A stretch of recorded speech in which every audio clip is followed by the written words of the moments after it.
ඔන්න සුදු වෙන්න කැමති නැත්තම් මේක බලන්න එපා. මේක ගෑවොත් නම් සුදු වෙනවා අඳුරන්න බැරි වෙන්නම. ස්වභාවික දේවල්ම භාවිතා කරන මේ මිශ්‍රණයට මම නම් භාවිතා කරන්නේ මගේ ගෙදර තියෙන කෝමාරිකා ගහින් පත්‍රයක්ම තමයි.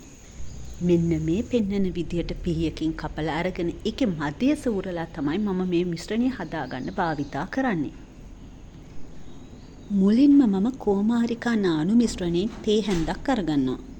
ඔයා ගාව කෝමාරිකා ජෙල් එක තියෙනවා නම් ඒකෙන් තේ හැන්දක් අරගන්න. ඊට පස්සේ මේ දාන්නේ සීනි තේ හැන්දක්. ඊට පස්සේ ඔයාට ගෙදර තියෙන ඕනම වර්ගයක කෝපි කුඩු තේ හැන්දක් මේ සඳහා භාවිතා කරන්න පුළුවන්. ඒ දෙක හොඳින් මිශ්‍ර කරගන්න ගමන් මේ මම දාන්න යන්නේ මීපැණි තේ හැන්දක්.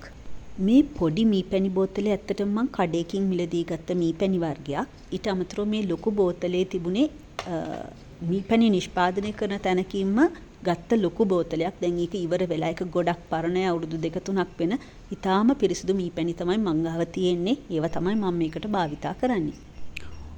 ඔය පෙන්නන විදියට මීපැණි තේ හැන්දකුත් දාගෙන හොඳින් කලවම් කරගන්න. මේ පෙන්නන මිශ්‍රණය ඔයාට හදාගෙන සතියට දවස් 3ක් විතර ආලේප කරගන්න පුළුවන් නම් ලස්සන පැහැදිලි සමක් ඔයාට ලබා ගන්න පුළුවන්. මේ මිශ්‍රණයට මම මේ අවසානයේ එකතු කරන්නේ පිරිසිදු පොල් තෙල් තේ හැන්දක්. ඒකත් එකතු කරලා හොඳින් කලවම් කරගන්න. මේ සකස් කරගත් මිශ්‍රණය ඔයාගේ මුහුණට, අත් කකුල් වලට, ශරීරයේ හැම තැනටම ආලේප කරන්න හොඳයි. මේක ආලේප කරලා විනාඩි 10ක් තියලා ඔයාට ස්ක්‍රබ් කරලා සෝදා අරින්න පුළුවන්.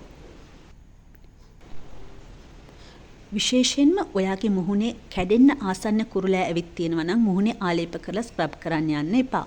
නිකම්ම ආලේප කරලා සෝදා අරින්න. කුරුලෑ කැඩුනොත් ඒ කැලල සුව කරගන්න කාලයක් ගත වෙනවා. දහස් ගණන් දීලා කෘතිම ආලේපන ගන්න නැතුව එක පාරක් වා try කරලා බලන්න මම කියන්නේ බොරුද කියලා. එහෙනම් අදට ගිහින් එන්නම්.